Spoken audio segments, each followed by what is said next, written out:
This one is the second video of this series. As you know, I am Arnavi Mitra. I am a digital specialist engineer at Infosys. So in the last video, we discussed how memorization method is preferable than recursive method, and we discussed what is dynamic programming, like how we can use memorization to solve any problem.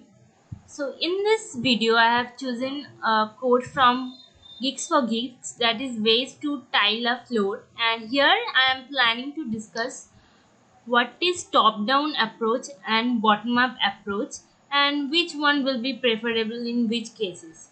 So without wasting any time, let's get started. So as the problem statement says, we have a floor of 2 into W and there are tiles of 2 cross 1, and our task is to find the number of ways the floor can be tiled, and if we have longer value, then we have to return the answer in modulo to this number. So before coding, we need to understand the problem. So I have prepared a slide. Let's go there. Suppose we have like this. Okay. Yeah. Suppose we have a 2 cross n size tile floor. So we have tiles of length 2 cross 1. So we can either place it vertically like this way, or we can place it horizontally like this way. Now, the one thing to be noted, if we place a tile like we have n minus 1 space left, because we have already occupied only we have occupied this space. So in horizontal wise, we have n minus 1 space.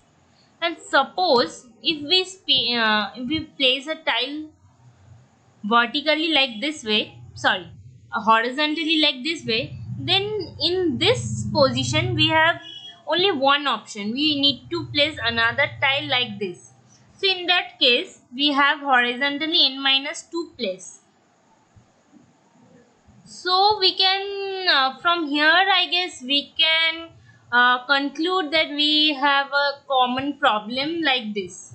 What is that problem? Like if we place a tile vertically, we have n minus 1 space.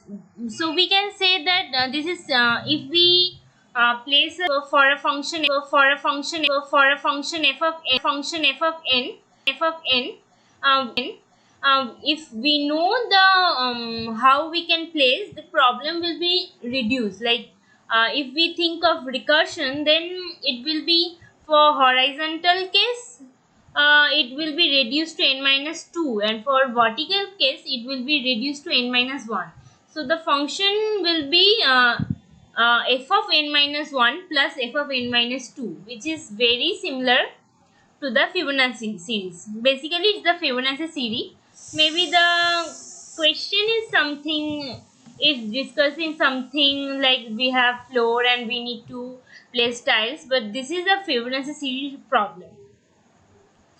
Now we know how we can solve. Like we have either we can call recursion, or we can use a tabular method. We can have an array and we can store. Now the one thing I will try to explain here, that is the top down approach. Basically in the last video we have seen a bottom up approach. We can have only slides we can have array, and like for 1 we can give the answer for 1 and 2, and from 3 onwards we can make it the sum of previous 2. So this one is bottom up approach. What is bottom up approach? That is, from a small sub problem we will go to a higher sub problem. Like for 1 we know, for 2 we know, then we will go to n. And what is top down approach? That is nothing but the recursive approach.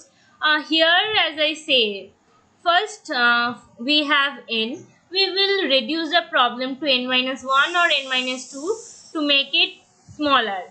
So from top we are going to down, like from n we will go to 0. So this one will be our top down approach, and I will emphasize on top down approach more to explain, because I have already explained a bottom up approach in my previous video. So this one, see, function of, we have function of 5, so we will call 3 and 2, and from 4, sorry, we will call 4 and 3, and from 4 we can call 3 and 2, from 3 we can call 2 and 1, and we know from for 1 and 2 we have the values. Now how can we optimize this? See, here we are calculating f of 2 while we are calculating f of 4. Again, when f of 4 calculating f of 2, sorry, let me explain for f of 3. F of 4 is already calculating value of f of 3 in its first, again calling f, calculating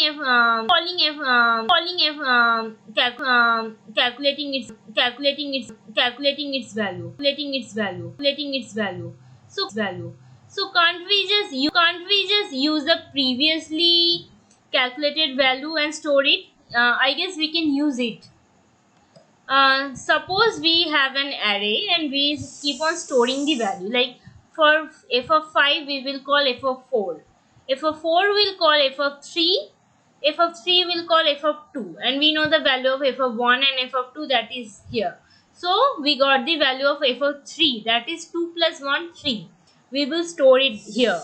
Now go back to f of 4, it will call function of 2.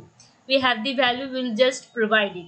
Now go back to function 5, and its left side there is function of 3.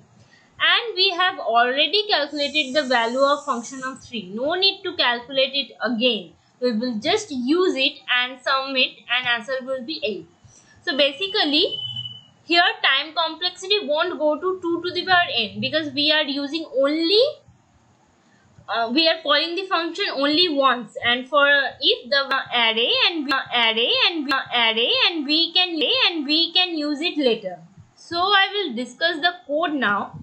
I have code for here. Let me first discuss the bottom up approach, that is very similar. As you know, they are asking to make the modulo of the biggest prime of integer. I mean, in the integer range, this is the biggest prime. So I have taken it in a value, in a variable m, and just doing the same thing. And one thing, I have taken the value of n equals to 0 as 1. Although in function it's saying the value of n will be from 1 to 10 to the power 5. Anyway, I have taken a value for n equals to 0, and in the 0th index I have put the value 1, because my logic is that if suppose 2 cross 0 floor, I mean there is no floor, then there will be only one possibility, that is don't put any tiles. That is my logic. Anyway, you can just start from you can leave the 0th index and you can give the value for 1 and 2 and start from 3. Anyway, I have start from 2, and I have used this approach. I have taken an array, and in that array I have just stored the sum of previous two indexes. And one more thing that I will explain you after explaining the top-down approach. So what I have done in top-down approach, we have taken an array of n plus 1 size. As we know, the value of n, maximum value of n can be 10 to the power 5. So I have taken the array of 10 to the power 5 plus 1 size. And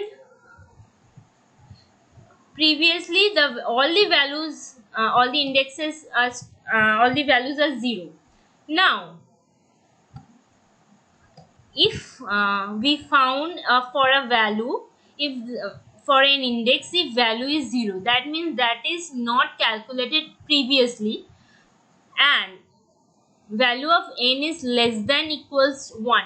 I mean for 0 and 1 I will put the value 1. So this is that condition. Otherwise it will just call the function again for n minus 1 and n minus 2. Now you will think that it's a recursive approach. Will it go for 2 to the power n? But that's, yeah, it's a recursive approach, but it won't go to 2 to the power n, because if value of n is not 0 and mean value is previously calculated, we won't go here. So it won't go to the if loop, in the if condition, and it won't call the previous functions. It will simply return the value which is already stored. So for every function, like for 5 it will go there, now for 4 it will go there, for 3 it will be go there, for 2 it will be go there, for 1 and 0, and for every other steps it won't go to this if, and it will simply return the value. Now the one thing I will try to discuss, what is the difference and how is this different. So the difference is, like, as you can see, I have taken an array of size 10 to the power 5 plus 1, because we don't know what will be the maximum value of n. So as I have already taken an array, for top down approach we always have to take an array of maximum size, or if we know the n, we at least have to take the array of size n. But in bottom up approach we can do it without using arrays also. We can simply take two variables and a temporary variable. Suppose we have taken a and b for the first two variables, and we can take a temporary variable that will sum a plus b, and for the next loop a will be b and b will be that 10. So we can use this bottom up approach with constant space, but the top down approach we can't do in constant space. Anyway, their time complexity will be same, but for space complexity, the bottom up approach for this case is always preferable. So I will give the link of this code in the description. And will ask you to do both the approach and also optimize the space complexity of bottom up approach, and let me know in the comment section how was your experience. And please like and share my channel, and do subscribe if you like this video.